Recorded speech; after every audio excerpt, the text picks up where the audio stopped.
Do All we need to right. show up again Do we since need to now we're recording and we now? already showed up once? Yeah, well, let's show up again for the recording. We're here, although they don't know it's late because it's a recording. It's a recording, Oh but well, I can't fix it's that now. late. It's See how late. dark it is behind me? Hey, it's daylight savings coming up this weekend. I heard this weekend. That means we can go out on our walking challenge and walk in the sunshine. That's right. And Yeah. more importantly for me, it's baseball season. So I'll be able to listen to those Phillies in the evening. Larry Anderson, Scott Fransky. Yeah, I'm Yeah. excited. It's a good season. But it brings what a great segue. Not planned, mind you. These lives are rarely planned. On one of the things we wanted to talk about tonight, right? And so we live by how many habits? 6. Six. We live by six macro habits.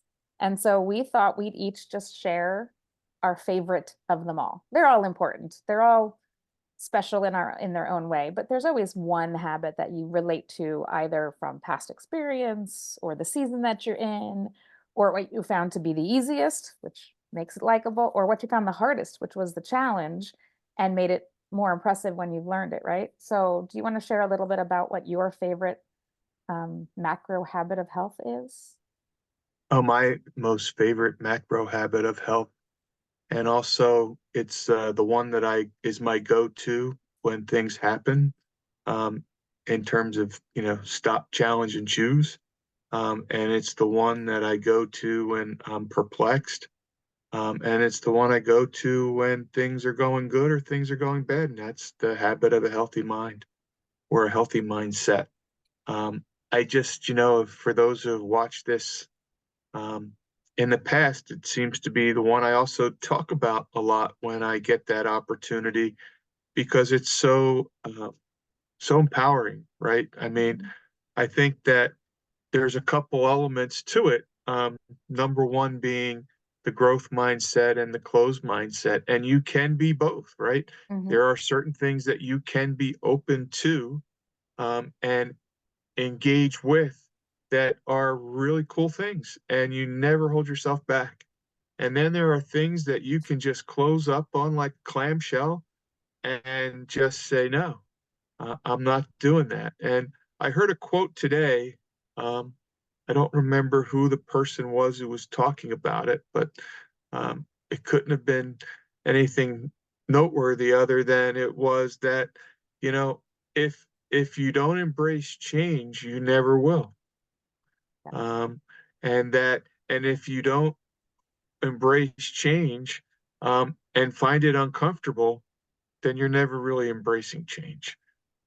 Because change is going to make you do things you're not comfortable doing if you're trying to create a new habit, um, get out of a funk, meet new people, um, whatever it might be. It's going to be uncomfortable until you turn it into a habit. And I had a lot of discomfort, when I first started this journey, um, because even though the nutritional piece was so easy and convenient, there was still a mental piece of execution. And even now in coaching now with Paige for, a little over almost 2 years, I Yeah. guess, um, there are still things that I can do better, and they're what I work on every day. But where I feel like the greatest, sense of pride comes is from those moments that, we've shared and talked about Mhm. on Wednesdays, right? Whether it was back in Chicago with our airline trip Mhm. from Philadelphia to Iowa and back in the summertime, and being delayed and denied and rebooked and rebooked again and then not told anything, and you know figuring out how to just like, you know let it happen, Make the most show of it. up, show Mhm. up to grow up, right?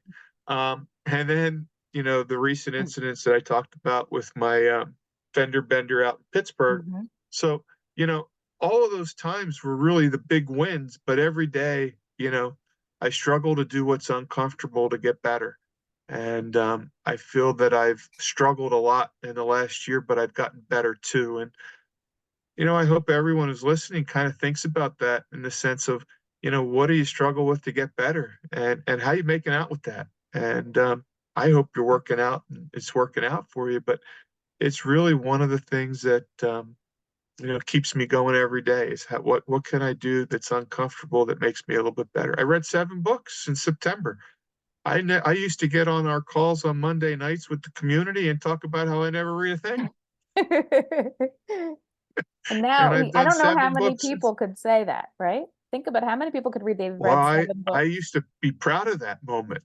Right. And now I've read things and I understand things and I feel like I've grown from that experience. And you know, I guess it's also a good thing, from the hairline, you can tell I'm not a young man, so I'm not ready for the old folks home either. But, at any age, you can kind of have these revelations, these epiphanies, so to Yeah. speak, and come out of your shell and become a lifetime learner or lifetime and learn differently.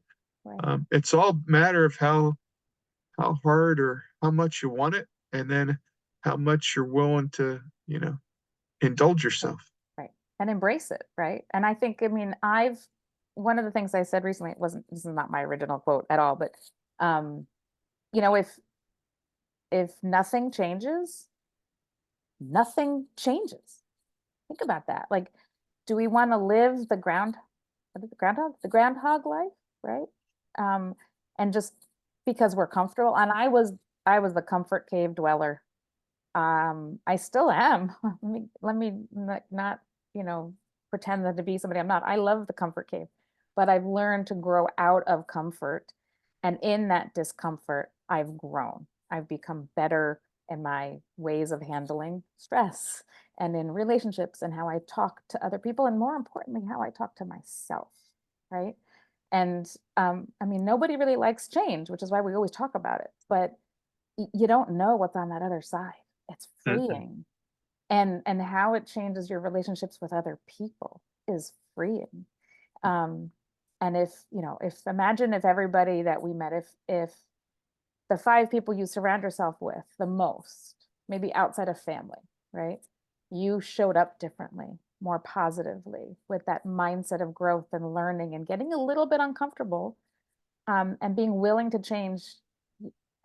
I mean, the ripple on that alone would change the trajectory of where things are in this world, right? I agree completely. I was just thinking of the whole game show, with Monty Hall and Let's Make a Deal, right?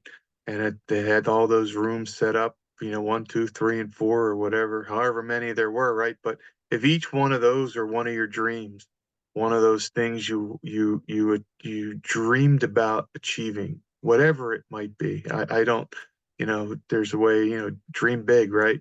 Right. And so everyone's dreams are kind of personal to themselves. But if you could put one of those dreams behind that door and you decided to open that door and walk in and were open and willing to embrace whatever it meant, um, how much happier would you be 30, 60, 90 days down the road just Yeah. for having opened the door? Yep. God only knows how great it would be if things started to fall into place. But you got to open the door first, and that's where I feel like, on a personal level, I've been more quicker to open that door, um, Right. if you will. And I don't have Monty Hall in front of me, although I can visualize that show I used to watch when I was a kid. But that's something you could think about if you're out there and you want to dream big, right? You got to open that door, walk in, Yep. and embrace what's going to come with it. Yep. And I think one way to make it less scary, bring somebody with you. Not to Oh do yeah, the same dream, but just to be there with you, to be like, and you can toe dip, right? I'm not asking you to jump. I mean, I've been asked to jump on different things in my life and I've done it. And wow, what a ride. But even if you just make one shift and try it, bring a buddy along. I mean, everybody knows the value of accountability buddies, right? Doesn't matter who it is. Um, and so just know that you're not alone. And this idea of change in a closed mindset is scary, it's too hard, and what if, and all the negative talk. Or it could be, that's exciting. I'm curious. What would it be like if? It doesn't mean it's going to change for the better. Maybe you'll learn something and realize you want something else, right? Um, yeah, I was thinking of the thing where you said bring somebody along, and what immediately went through my head is when I was teaching my kids how to ride a bike, how Mhm. I ran alongside them. Ah. Before I got so big that running was really painful, but I was running alongside them, and even though they had the training wheels on, I'd let go. And I think I was happier than they were, both of them, when they were able to ride that bike with the training wheels on, and go however many yards, feet, or around a block. Yeah, And I was just there as by their side. So, yeah, that idea of bringing somebody along with you, who can guide you like a set of training wheels, and then it's maybe be there to hold your hand or whisper, encouragement, bring them along, and then one day take the training wheels off. yeah, And next thing you know, you're on your own, and you're so much happier for it. And you made someone else who you brought along for the ride feel really good for being allowed to participate in your dream. yeah. So, I think that when you were talking like that, that's exactly what popped into my head I was love the that. riding the bike with the training wheels. And, how many times, can we think about how great two people feel, which Yeah, share the wealth. yeah. Well, then take it one more step because we've gone through changes. We've gone through those crazy doors that seem like they're so thick, there's just no way. But we've gone through, we've evolved, and I've always had somebody at my side. But forget the person that, I mean, don't forget them. Be grateful for the person who came with you. That's two lives. But imagine now saying to a friend of yours, hey, I went through the door. It's not so bad. Do you want me to take it with you? Let's go through your door. And you get to just see the experience through all perspectives, right? And that's now three people.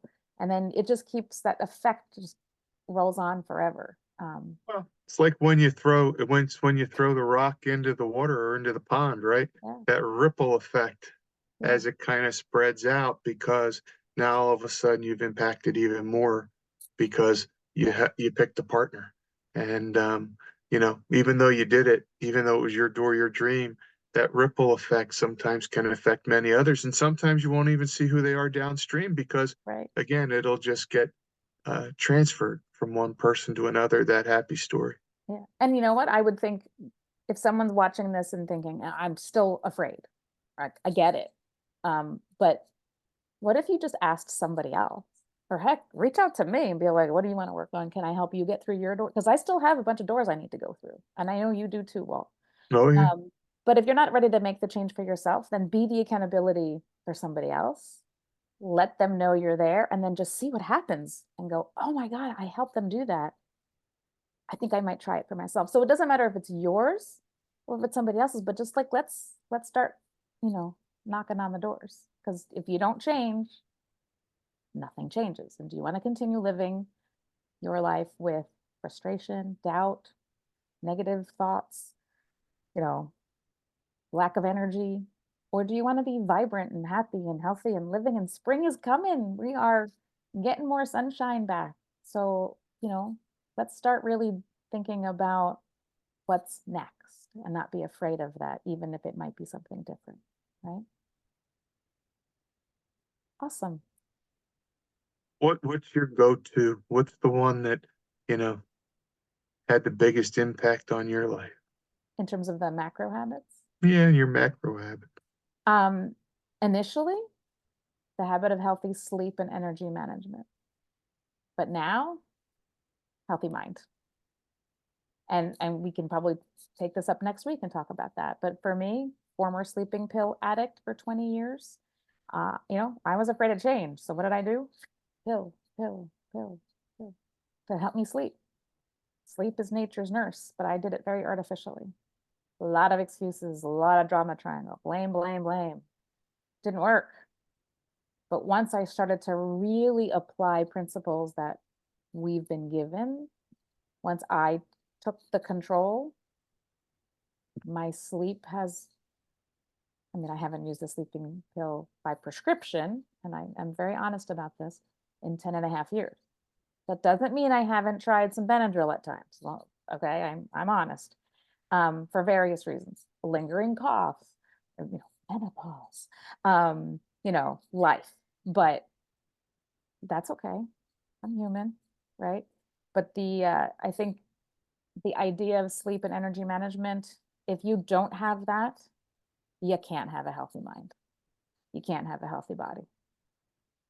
So that's what I think ended up opening up my eyes to what was possible, because I knew what I knew. I mean, I taught and tried to give health ideas, but I wasn't living them. So once I started to get the required sleep, that allowed my brain to open up to say, okay, what's next? Got me more excited. So Yeah, I can certainly feel that. I think of, some comments that I've heard over the years, and particularly when I was younger, where some people would say to me, sleep is overrated.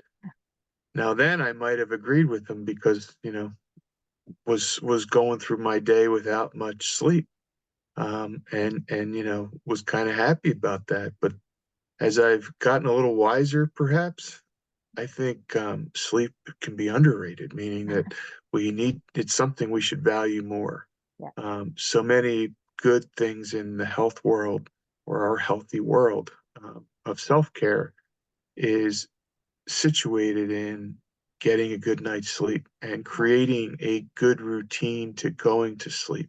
yeah, And the amount of time, just that I've been on this journey, or the journey started when my health went south, right? That's years. yeah, That's not the years that since I've gotten healthier. Um, there are so many distractions that are now in my life, or came into my life, that happen in the evening that mhm, didn't happen, in my 20s and 30s. yeah, Um, kids and responsibility, their activities, job, job responsibilities. Um, and just that, the workplace has become like a 24-hour a day project, yeah, for many people. And it's very hard to unwind and clear your mind to get that quality night of sleep. So in any event, I think it's an underrated topic for many people, because much like, the way the options people have to losing weight, yeah, being a very quick fix, there are quick fixes out there, right? Um, that people can use. And it's not necessarily the fix you're looking for, because it's not something that you can replicate and sustain. So yeah, don't underrate the importance of a good night's sleep. true. And given that it is 9:30 Eastern, we will bid you farewell. Turn off all your electronics at least an hour before you do go to bed tonight. Maybe you could start with that. And good luck tonight for you, Walt. I know you've got a little bit more work you need to do. And we're excited to reconnect with you guys again next week. Have a great night. Have a great week. We'll see you. Bye. Bye.